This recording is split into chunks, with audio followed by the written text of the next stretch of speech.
끝나는 갈등이 끝나는 게 아니라. 끝나도 대통령의 임기는 많이 남아 있잖아요. 총선의 결과가 그렇죠. 어떻게 될지 그런데 모르죠. 저는 이번에 되게 위험하다 보는 게 총선에서 만약에 굉장히 의석이 많이 차이 나게 되면은 누군가 정치인이 기획해서 아니면 정치인이 의도해서 그 방향 몰아가는 게 아니라 임기 단축하자는 얘기도 나올 수 있어요. 네. 아, 의석수가 많이 부족하게 되면 여당이 그렇죠. 그렇죠. 왜냐하면 사실 대통령께서 임기 초기에 협치에 그렇게 재능이 없는 걸 보여주셨어요. 그런데 갑자기 마지막 2년 동안에 네. 협치를 잘하실 것 같지가 않잖아요. 그럼 국민들이 봤을 때는 그거 감안하고 총선에 그런 판단 내렸으면은 더 이상 거부권도 쓰는 걸 용납하지 않을 거거든요. 아니, 임기 단축이라는 게 어떻게 가능한 거예요? 개헌이죠, 결국에는. 개헌. 개헌을 해도 현직 대통령 임기는 그대로 가는 거 아닌가요? 구직 달면 되죠. 네. 후직 달아서 뭐 선거를 뭐 땡기자부터 시작해서 할 수 있는데 아. 제가 이 얘기를 하는 게 뭐냐면 그렇게 제가 하고 싶은 게 아니라 네. 총선 결과 이번에 그만큼 중요하다는 거예요. 네. 실제로 지금은 거부권이나 이런 것이 여소야대에서 대통령이 집권하셨기 때문에 말이라도 꺼내볼 수 있는 거지. 네. 만약에 이번에 의석차가 크게 나게 되면요, 거부권 쓰지 말라는 민의거든요. 네. 왜냐하면 거부권을 쓰는 게 정당했다 그러면은 거부권을 안 써도 되게 오히려 대통령을 밀어줬겠죠. 그래서 저는 그 민의를 파악해 보면 아마 네. 의석수 격차 크게 나게 되면은 대통령께서 통 큰 권력 분점이나 이런 걸 선택하셔야 될 거다. 네. 그래서 우리 잘 생각해 보면 옛날 노무현 대통령께서도 네. 총선 이기셨지만 나중에 인기가 떨어지니까 뭐 대연정 대연정. 하자고 하시기도 하고, 그다음에 뭐 대연정이라는 게 뭡니까? 야당에서 장관 추천하고 총리 추천하고 네. 하라는 네. 것이고 권력을 나눠 갖겠다는 거잖아요.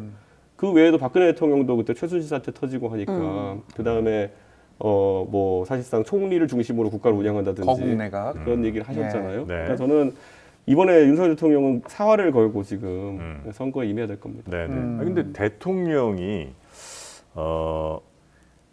실정법을 아주 심각하게 위반하지 않은 이상 예를 들면 뭐 영부인의 어떤 잘못이라든지 사과해야 될 뭐 이런 것들로 인해서 대통령 임기를 줄이자는 거에 대해서 국민들이 제가 그러니까 이런 거죠. 그러니까 네. 저는 탄핵이나 이런 걸 얘기하는 게 절대 아니고요. 네, 네. 그러니까 제 임기 단축 얘기하는 거는 오히려 대통령께서 상황을 돌파하기 위해서 야당의 협조를 받아내기 위해서 스스로 그렇게 던질 수도 있다. 노무현 대통령의 대연정 사례 말씀드린 게 뭐 노무현 대통령도 이 상태로는 국가를 이끌기 어렵다는 생각 때문에 대연정이나 이런 아이디어를 얘기하셨던 것처럼 네. 저는 대통령이 이번에 아까 말했듯이 내가 대통령 되기 전에 여소야대인 건 어쩔 수 없지만은 대통령 되고 2년 지나가지고 국민들이 평가해 주셨는데 네. 아주 큰 격차로 여소야대다 그러면은 그거는 굉장히 국정 이끌어가기 어려운 상황이에요. 뭔가 변화가 필요한 상황이 될 수 있는 거죠. 그런 상황에서 현 정부를 개혁신당은 더욱더 압박할 가능성이 높습니까? 그거는 개혁신당의 의석이 캐스팅 보트를 할 수 있는 의석이냐 아니면은 마찬가지로 뭐 범보수로 묶여가지고 민주당의 과대 의석에 끼인 상태이냐 거에 따라서 아니면 오히려 개혁신당 일당이라 가지고 뭐 이런 건 완전 다르죠. 그러니까 네. 그건 제가 어떤 가정을 두는 게 아니라 네. 그만큼 윤석열 대통령 입장에서는 지금 스트레스 많이 받으실 거예요. 스트레스 많이 받으시는 것 같더라고요. 왜요? 이런 이렇게 들은 보셨습니까? 얘기. 뭐 여러 가지 후문들이 들리는데 이제 뭐 관저에서 이제 종종 이제 뭐 정원에 나와 계신다 이런 얘기도 들립니다. 들리고 전해집니다. 고심이 깊어진다. 예, 예. 정원에 나와 계신 것도 두 가지 의미가 있다고 그러더라고요. 어떤 어떤 의미가 거죠? 있나요? 정원이 좋아서 나오시는 경우도 있고 그럴 수도 있죠. 예. 예. 정원으로밖에 갈 수밖에 없는 상황이 있을 수도 있고. 뭐 그런 얘기도 들리는데 뭐 네. 예. 확인을 할수 개인의 없죠. 의견입니다. 예. 한동훈 위원장이 김건희 여사 문제와 관련해서 국민 눈높이에서 생각할 문제라고 했습니다. 국민의힘이 김 여사 리스크를 좀 전향적으로 나올 거라고 보십니까? 그러니까 저게 얼마나 웃긴 얘기냐면요. 그 국민의힘에서 저런 얘기하던 사람들을 내부 총질러로 몰고 제발 나가라. 예? 이준석은 민주당 이중대냐. 나가라 이런 얘기하던 게 고작 한 달 전입니다. 그런데 한 달 사이에 뭐가 바뀐 게 있다면은 슬슬 불안해지나 보죠. 그러니까 이게 얼마나 모순적인 지점입니까? 이준석 같은 내부 총질러를 몰아내고 새로운 영도자로 세우기 위해서 한동훈 위원장을 불렀고 그는 이준석과 다른 메시지를 내야 되는 거 아닙니까? 그런데 김건희 여사에 대한 문제의식이 있다고 하면 도대체 뭐가 내부 총질이었던 겁니까? 아니면 한동훈 위원장도 내부 총질하려고 하는 겁니까?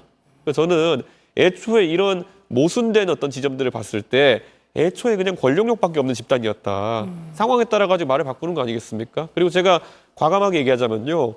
강서 보궐선거는 김건희 여사의 명백 사건이 없이도 졌던 선거였습니다. 그렇기 때문에 이거 뭐 유감 표명한다고 해가지고 여론이 크게 반전될지도 의문이지만은 네. 굳이 비유하자면은 머리에 상처가 났는데 지금 다리에 기부싸면 되는 거 아니냐라고 국민과 협상하려는 것 같아요. 지금 머리에 피나고 있습니다. 예. 국민의힘은 대통령실에서 언제 어떤 입장을 내놓을지 지켜보고 있습니다. 기대하며 지켜보겠다는 입장도 밝혔는데 김건희 여사 사과를 처음으로 요구했던 김경률 비대위원은 오늘은 김 여사의 또 다른 의혹, 주가 조작 의혹에 대해서 더 이상 밝힐 게 없다며 감싸는 듯한 말을 했습니다. 강희연 기자입니다. 사흘 전 김건희 여사 관련 발언을 사과했던 김경률 비대위원은 오늘 쇼펜하우어를 꺼냈습니다. 쇼펜하우어를 말하면 내일쯤 또 쇼펜하우어는 누구에 비유한 거냐 이렇게 좀 이야기가 나올 수 있을 것 같습니다. 자신이 마리 앙뚜아네트를 언급했던 건 김건희 여사를 빗댄 게 아니었다는 취지로 말한 겁니다. 이어 민주당이 김 여사의 도이치모터스 주가 조작 의혹 사건을 정쟁으로 몰고 있다고 주장했습니다. 자금의 흐름이 모두 다 밝혀졌습니다. 왜 이와 같이 명확한 사건들이 흐름들이 민주당만 가면 뿌얘지는지. 면풍백 수수 논란과 결이 다르게 김건희 특검법에 대해선 부정적 입장을 취한 건데 오늘은 타깃을 민주당으로 돌리며 사실상 김 여사를 엄호한 겁니다. 한 위원장도 국민 눈높이에 맞춰야 한다는 기존 입장만 재확인했습니다. 제가 어제 말씀드린 건 제 입장이 변한 게 없다라는 것이죠. 김 비대위원의 사퇴 등 추가 조치도 없다고 단호하게 못 박았습니다. 제가 그런 요구를 받은 적이 없습니다. 대신 김 여사 명품백 수수 논란의 후속 조치와 관련해 박정아 수석 대변인은 대통령실에서 할 수 있는 것을 기대하면서 지켜보겠다며 시간이 필요하다는 입장을 밝혔습니다. JTBC 강연입니다.